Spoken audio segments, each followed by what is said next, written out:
Hello everyone, आज मैं एक बहुत ही इंपॉर्टेंट टॉपिक लेके आया हूँ पॉलिनोमियल्स। जो बहुत लोगों को नहीं पता होता कि पॉलिनोमियल्स है क्या। चैप्टर भी है 9th और 10th में चैप्टर है पॉलिनोमियल।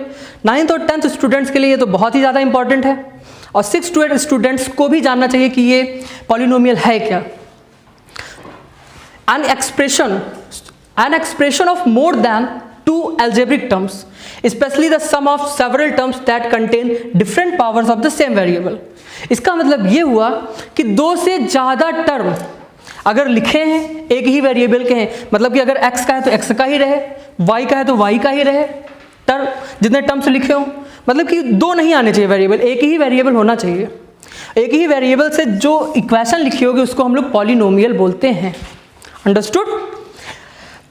जैसे कभी कभी देखा होगा ये लिखा है x cube plus 2x² plus 7x plus 5, ऐसे लिखा होता है।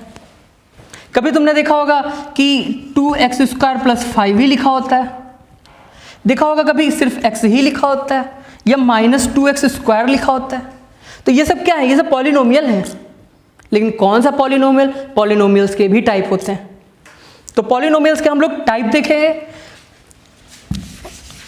क्योंकि इसका पॉलिनोमियल्स के टाइप बहुत ज़रूरी है जानना। सबसे पहले आता है एक हमारा मोनोमियल। मोनोमियल जैसे कि नाम से ही तुम्हें लग रहा है मोनोमियल, मतलब कि सिर्फ एक term, N equation which contain only one term. जैसे कि मान लो लिखा है 2x, एक ही टर्म है, देखो पॉलिनोमियल है। जैसे लिखा है मान लो x³ अकेला लिखा है, ये एक टर्म है, मोनोमियल है। जैसे लिखा है -2x² मान लो लिखा है, तो ये एक टर्म, ये एक ही टर्म गिना जाएगा। ऐसे अगर बीच में प्लस आ जाता है ऐसे तो फिर ज़्यादा होते हैं, तो इसको मोनोमियल बोलते हैं कि जिसमें एक टर्म हो उसको बोला जाता है मोनोमियल। ओके, एंड नेक्स्ट आता है हमारा बाइनोमियल। बाई मतलब तो हम लोग जानते हैं क्या होता है ना? Two terms, an equation which contain two terms, that is binomial. जैसे 2x² प्लस 5x लिखा है, गिनो कितने टर्म हैं? 1 2, बाइनोमियल है। जैसे लिखा है 3x प्लस 5, देखो 1 2 2 टर्म है, बाइनोमियल है। अच्छा, जैसे लिखा है -5x² प्लस 7x, टोटल गिनो कितने हैं? 2 टर्म है। अच्छा, अगर ये लिखा है तो बताओ क्या ये पॉलिनोमियल है? 2y² प्लस 5y है, बिल्कुल। अब देखो एक वेरिएबल y में ही तो है, तो देखो 5y 2y², 1 2, तो ये बाइनोमियल होता है। ओके, एंड द नेक्स्ट आता है हमारा ट्राइनोमियल। नाम से ही जान रहे हैं कि कितने टर्म होंगे? 3 टर्म्स। अगर 3 टर्म्स होंगे तो वो होगा ट्राइनोमियल। ट्राइनोमियल में 3 टर्म्स आते हैं। जैसे देखो लिखा है 3x² प्लस 5x प्लस 7, या ऐसे लिखा है 5x की पावर 4 प्लस 2x प्लस 5, गिनो कितने हैं? 1 2 3, 1 2 3, ये सब ट्राइनोमियल है। ओके, और जैसे लिखा है 3x की पावर 4 माइनस का 7x प्लस 9, बताओ ये कौन सा है? ट्राइनोमियल है। 1 2 3, तो ये क्या हो गया? ट्राइनोमियल। ओके, ये हमने तुम्हें बताया जो। लेकिन एक आता है on the basis of degree. हमने एक बोला types of polynomial on the basis of degree, है ना? लेकिन उससे पहले सुनो, अगर 3 से ज़्यादा हो जाए टर्म, अभी तो हमने 3 लिखा, अब दिमाग में आ रहा होगा अगर 4 टर्म होंगे तब क्या होगा? तो 3 से ज़्यादा टर्म भी हो उसको हम लोग हमेशा पॉलिनोमियल ही बोलते हैं। पॉलिनोमियल, बहुत सारे टर्म्स लिखे हैं, पॉलिनोमियल हो जाता है। फिर आता है degree of a polynomial. Degree के बेसिस पे भी इसके टाइप्स होते हैं। तो पहले हम लोग जानेंगे कि डिग्री क्या होता है। Degree of polynomials. Degree of polynomials में एक इक्वेशन सपोज लिखी हुई है, जैसे कि मान लो ऐसे लिखी थी 3x की power 4 plus 5x³ minus 6x² plus 7, ऐसे करके लिखिए। अब इसकी डिग्री बतानी कि इस इक्वेशन की डिग्री क्या है, इस पॉलिनोमियल की डिग्री क्या है। तो हम सब लोग जानते हैं। अच्छा, क्या हम लोग इसमें हाईएस्ट पावर जान सकते हैं क्या है, सबसे बड़ी पावर इसकी? देखो जरा कौन सी हो सकती है। 4 है, 3 है और 2 है, और यहाँ पे तो 0 पावर होगी क्योंकि है नहीं कुछ। तो सबसे ज़्यादा पावर, हाईएस्ट पावर यहाँ पे क्या है? 4 है ना। तो जो डिग्री ऑफ अबव पॉलिनोमियल होगी वो 4 होगी। डिग्री ऑफ अबव पॉलिनोमियल वो होगी हमारी 4। आंसर क्या ऐसे तुम इसकी डिग्री बता सकते हो क्या होगी? इसकी डिग्री कितनी होगी? 2 होगी डिग्री। क्यों?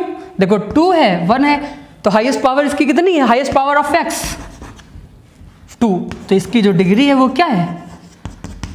2 है ना। अच्छा, क्या तुम हमको इसकी डिग्री बता सकते हो कितनी है? 5। अब ये 5 एक पॉलिनोमियल है, लेकिन कैसे है ये हम तुम्हें बताते हैं। ठीक, तो देखो सबसे पहले on the basis of degree of a polynomial, types of polynomial.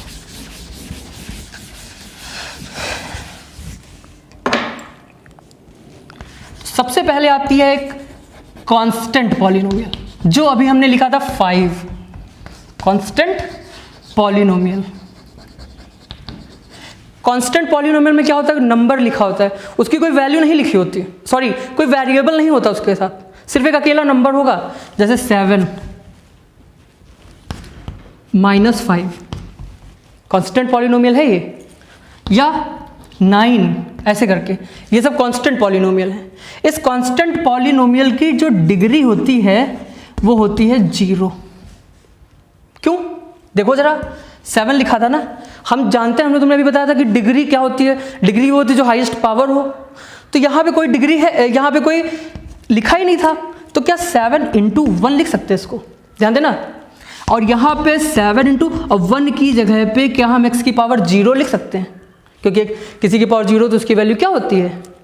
1। तो यहाँ पे x की पावर 0 लिखा है, तो यहाँ पे highest power x of x कितनी है? 0। इसीलिए इसकी डिग्री जो हो जाएगी वो क्या हो जाएगी? 0। इसीलिए इसका नाम है कांस्टेंट पॉलिनोमियल, जिसमें वेरिएबल नहीं आता है ना। क्या तुम हमें इसकी डिग्री बता सकते हो कितनी है? -8 की। ऑफ कोर्स, अब -8 लिखा है तो ये ना उसमें माइनस लगा है, तो क्या ये भी कांस्टेंट पॉलिनोमियल है? क्योंकि -8 × 1 और वही x की पावर 0, तो इसकी भी डिग्री क्या होगी? 0 होगी। तो ध्यान रखना है, जो कांस्टेंट पॉलिनोमियल होता है उसकी डिग्री 0 होती है। अगला आता है फिर हमारा लीनियर पॉलिनोमियल। अब लीनियर पॉलिनोमियल क्या होता है?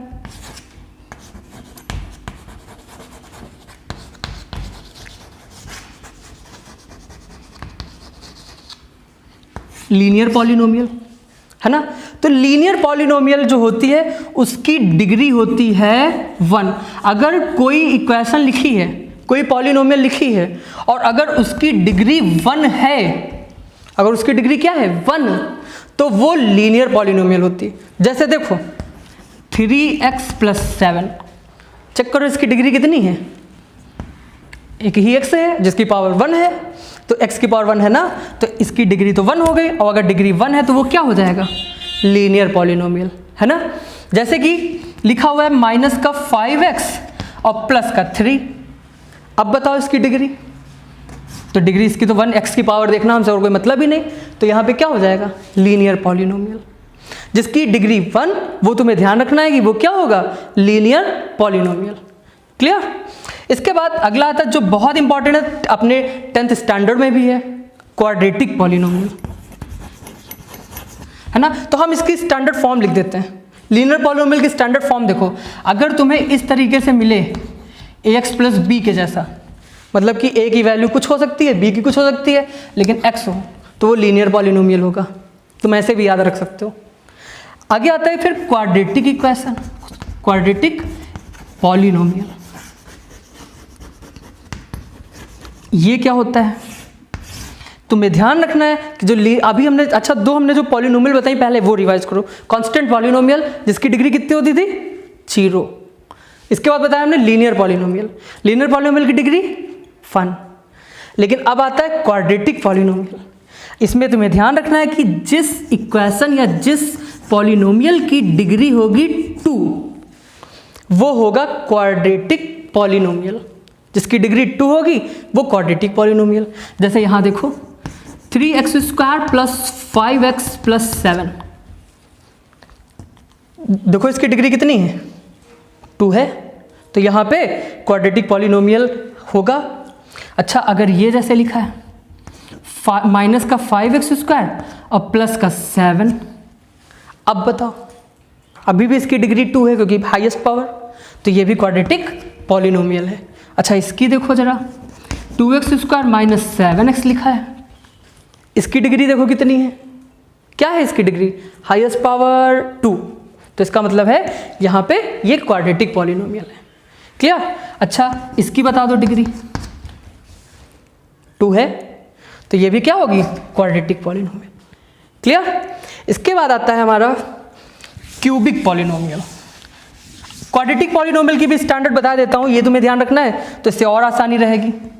क्वाड्रेटिक पॉलिनोमियल की स्टैंडर्ड ये होगी ax² + bx + c, ये fx = लिख लो, fx = ax² + bx + c, ये जो होगी अगर इस फॉर्म में है इक्वेशन तो वो क्वाड्रेटिक पॉलिनोमियल होगी।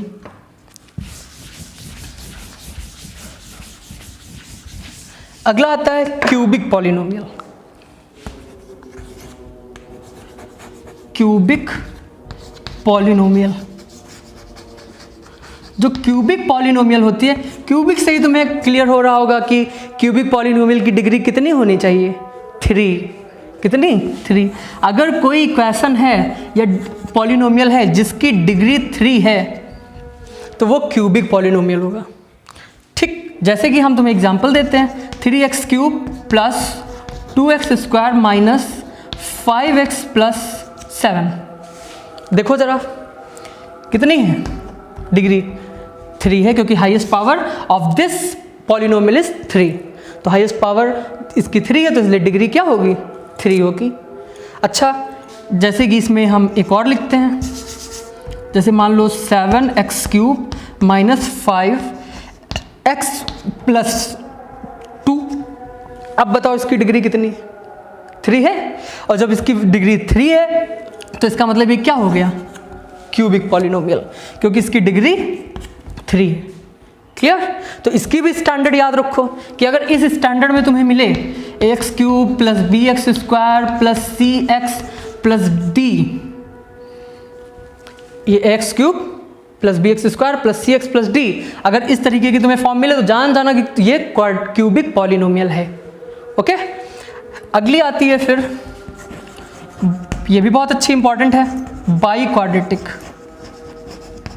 बाई क्वाड्रेटिक मतलब 2 क्वाड्रेटिक हो गई, तो बाई क्वाड्रेटिक इक्वेशन और पॉलिनोमियल, ये क्या होता है बाई क्वाड्रेटिक। हम लोग लाइन से चल रहे थे, एक तो 0 की बात की, 1 की बात की, 2 की, अब इसकी डिग्री कितनी होगी, 4, क्योंकि बाई क्वाड्रेटिक इक्वेशन की डिग्री जो होती है वो 4 होती है। जैसे इक्वेशन देखो, जैसे लिखी है -3x⁴ + 5x³ माइनस का 2x² + 7x + 1, हाईएस्ट पावर इसकी देखो कितनी है, 4, 3, 2, मतलब कि 4 ही है, और जब 4 है तो इसकी डिग्री 4 है तो ये क्या हो गई, बाई क्वाड्रेटिक। तो तुम्हें याद रखना है कि जिसकी डिग्री 4 हो तो वो क्या होता है, बाई क्वाड्रेटिक इक्वेशन। इसकी भी स्टैंडर्ड हम लोग ध्यान रखेंगे, इसकी स्टैंडर्ड जैसे इसकी थी वैसे, जैसे इसकी वाली स्टैंडर्ड थी ऐसे इसकी भी स्टैंडर्ड होती है। वो क्या होती है, ax⁴ + bx³ + cx² + dx और plus e, ax⁴ + bx³ + cx² + dx + e, मतलब डिग्री 4 तो बाई क्वाड्रेटिक है ना। तो जरा एक बार हम इतना रिवाइज करते हैं जो हम लोगों ने पढ़ा है। मोनोमियल क्या होता है, जिसमें एक टर्म हो, है ना। बाइनोमियल जिसमें 2 टर्म हो, ट्राइनोमियल जिसमें 3 टर्म्स हो, और 3 से ज़्यादा अगर हो गए तो पॉलिनोमियल, है ना। On the basis of degree, अब क्या होता है, तो on the basis of degree, degree निकालना तो हम जान गए, डिग्री कैसे निकालते हैं, हाईएस्ट पावर को देख के, है ना। तो अगर कांस्टेंट पॉलिनोमियल तो उसकी डिग्री कितनी होगी, 0, है ना। फिर क्या बताया हमने, लीनियर पॉलिनोमियल, लीनियर पॉलिनोमियल होगी तो डिग्री कितनी होगी, 1, है ना। फिर क्वाड्रेटिक पॉलिनोमियल, क्वाड्रेटिक पॉलिनोमियल की डिग्री 2। फिर क्या होगी, क्यूबिक पॉलिनोमियल, क्यूबिक पॉलिनोमियल की डिग्री 3। इसके बाद क्या होता है, बाई क्वाड्रेटिक, बाई क्वाड्रेटिक की डिग्री 4। इतना तो हमें याद रखना है पॉलिनोमियल्स में, पॉलिनोमियल्स एंड देयर टाइप्स में, ओके। अब जब हम लोग अगली क्लास में आएंगे तो अगली क्लास में हम लोग इस पे बेस्ड क्वेश्चंस देखेंगे, ओके।